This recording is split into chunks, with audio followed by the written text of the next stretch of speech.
جلد ہی ہم لباس تبدیل کر کے نشست گاہ میں آ گئے۔ نجوا اس وقت بہت پرسکون نظر آ رہی تھی۔ عدنان کو موت کے گھاٹ اتارنے میں کوئی دشواری تو نہیں ہوئی؟ نجوا نے پہلا سوال کیا۔ کیوں نہیں، میں بولا۔ وہاں پولیس انسپیکٹر کی وردی میں نجیب بھی موجود تھا۔ میں نے گویا اپنی دانش میں انکشاف کیا۔ معلوم ہے مجھے، نجوا نے اس طرح کہا جیسے کوئی خاص بات نہ ہو۔ تم تو یہ بتاؤ کہ اس نے تمہیں روکنے کے لیے کیا قدم اٹھایا؟ وہ اچانک پردوں کے اندر آ گیا تھا۔ عدنان کے بازو میں زہریلا انجیکشن لگانے کے لیے میں جھکا ہی تھا۔ جو کچھ ہوا میں نے تفصیل کے ساتھ بیان کر دیا۔ پورے واقعے میں صرف اس پر میں نے پردہ ڈالا کہ سومی کو ایک انسانی پیکر سے باہر آنا پڑا تھا۔ میرے خاموش ہوتے ہی نجوا نے سومی کو مخاطب کیا۔ ادھر آؤ تم۔ سومی اٹھ کر اس کے قریب پہنچی تو نجوا بولی، میری گردن دباؤ۔ جی نجوا صاحبہ، سومی نے حیرت سے کہا۔ یہ آپ کیا کہہ رہی ہیں؟ میں ایسا کر سکتی ہوں؟ رشیدہ، نجوا کے لہجے میں سختی نظر آئی۔ میں نے تمہیں جو حکم دیا ہے اس پر عمل کرو۔ جب میں اپنا ہاتھ اوپر اٹھا دوں تو تم اپنی کوشش ترک کر دو گی۔ مجبوراً سومی جھکی اور نجوا کی گردن اپنے ہاتھوں کی گرفت میں لے لی۔ چند ہی لمحوں میں نجوا کا چہرہ سرخ ہو گیا، یوں لگا جیسے سارا خون چہرے پر سمٹ آیا ہو۔ پھر اس کا دایاں ہاتھ اٹھا، اسی کے ساتھ جیسے سومی کو کسی انجانی قوت نے پیچھے کی طرف اچھال دیا۔ سومی میرے قریب فرش پر گری۔ میں نے اسے سہارا دے کر اٹھایا۔ نجوا اپنی گردن سہلاتے ہوئے گہرے سانس لینے لگی۔ میرا انداز نشست ایسا تھا کہ اس عجیب واقعے کے دوران میں نجوا اور سومی دونوں ہی پر نگاہ رکھ سکتا تھا۔ میں نے آخری لمحات میں ہاتھ اٹھانے سے پہلے نجوا کے ہونٹ ہلتے دیکھ لیے تھے۔ سومی کا جسم کسی شیطانی عمل کے نتیجے میں اس طرح اچھلا جیسے گویا اسے بجلی کا جھٹکا لگا ہو۔ اس کا انسانی پیکر اب تک کانپ رہا تھا۔ تم ٹھیک تو ہو رشیدہ؟ گھبرانے کے باوجود مجھے سومی کو اس کے فرضی نام سے مخاطب کرنا یاد رہا۔ ہاں، سومی نے ہانپتے ہوئے جواب دیا۔ اس کے چہرے کی رنگت واپس آنے لگی۔ سومی اور نجوا دونوں ہی کو اعتدال پر آنے میں تھوڑا وقت لگا۔ پھر نجوا ہی خود کلامی کے سے انداز میں بڑبڑائی، ممکن ہے، ایسا ممکن ہے۔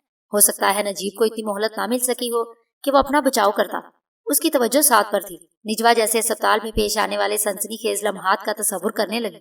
اسی وقت دبے پاؤں رشیدہ اس کے پیچھے پہنچ گئی اور نجیب کی گردن اسی طرح اپنے ہاتھوں کے آہنی شکنجے میں کس لی۔ گرفت واقعی بہت سخت تھی۔ سو یوں نجیب ہوش کھو بیٹھا۔ اس نے ساری کڑیاں خود ہی جوڑ لی۔ میں نے رشیدہ کے بارے میں منصور سے غلط نہیں کہا تھا کہ یہ دوسری نجوا بن سکتی ہے، مگر وہ ایک دم چپ ہو گئی۔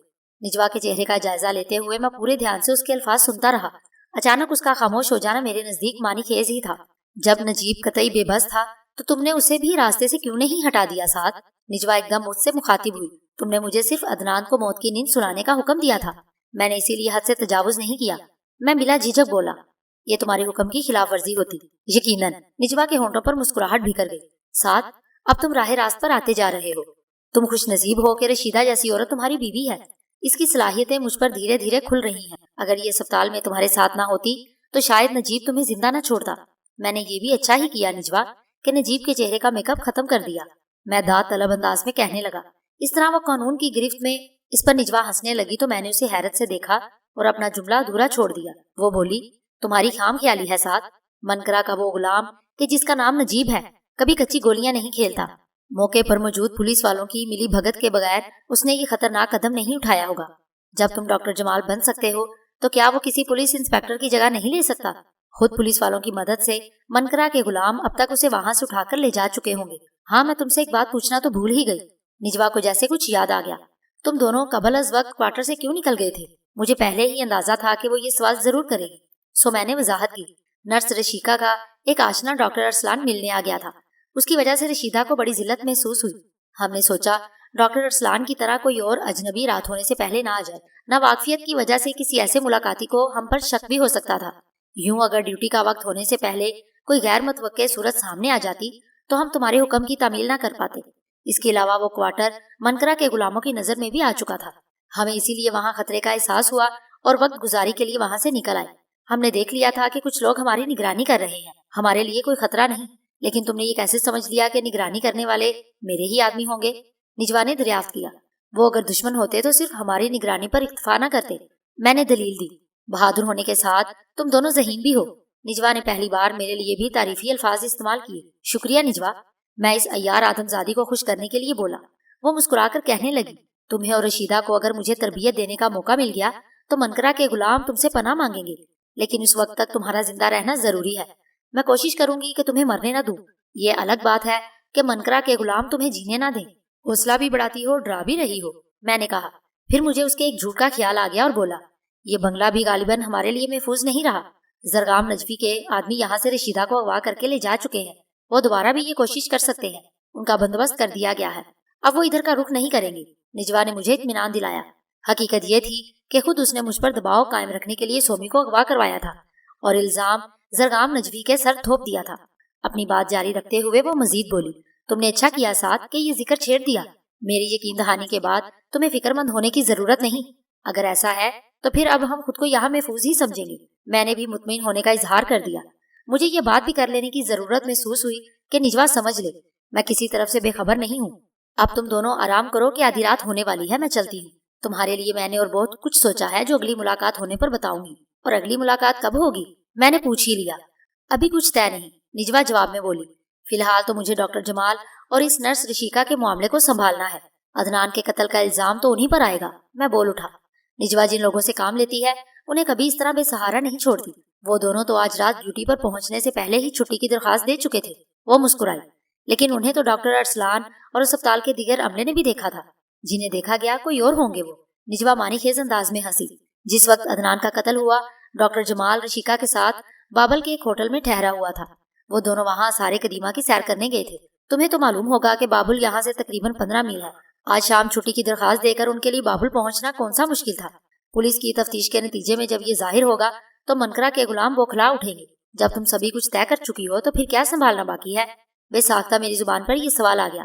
ساتھ یہ تمہارے سوچنے کی باتیں نہیں، تم ان میں دماغ نہ کھپاؤ۔ نجوا یہ کہتے ہی اٹھ کر کھڑی ہو گئی۔ میں اس کے ساتھ چل دیا اور بنگلے کا گیٹ بند کر کے واپس آ گیا۔ اندر آتے ہی میں نے سومی کو مخاطب کیا، کم از کم آج رات ہماری ہے اے سومی۔ میں سمجھی نہیں علی الیش کہ تیری بات کا مقصد کیا ہے۔ نجوا کو یہ خیال بھی نہیں آئے گا کہ ہم آج رات ایک مارکا انجام دینے کے بعد اس بنگلے سے کہیں جا سکتے ہیں، ہمیں اس موقع سے فائدہ اٹھانا چاہیے۔ میں وضاحت کرنے لگا اور پھر میرے ذہن میں جو بھی تھا سومی کو بتا دیا۔ ذرا ہی دیر میں ہم بنگلے کی روشنیاں گل کر کے انسانی پیکروں سے باہر آ گئے۔ ہم جن ذات کسی کو تلاش کرنے کے بہت سے عمل جانتے ہیں۔ بغداد کے اس قدیم علاقے کا نام بغدادیہ تھا کہ جہاں پرواز کرتے ہوئے ہم پہنچے۔